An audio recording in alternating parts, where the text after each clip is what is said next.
Danas 15. augusta 2010. godine nalazimo se na obali rijeke Bosna i možemo konstatovati još jedan veliki val zagađenja gdje se u rijeku Bosna ulijevaju nekakve nepoznate vode koje asociraju na vode koje se nalaze u blizini gore Trokuća.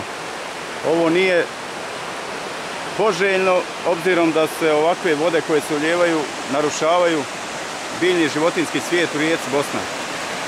Neko bi trebao da zaustavi ovo zagađenje koje se ponavlja i koje u dane vikenda ima zabrinjavajući karakter.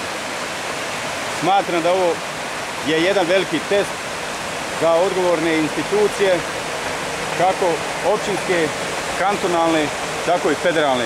Mislim da se mora na osnovu ovog snimka odmah reagovati i poduzeti određene mjere zaštite i zakonom predviđene mjere sankcije.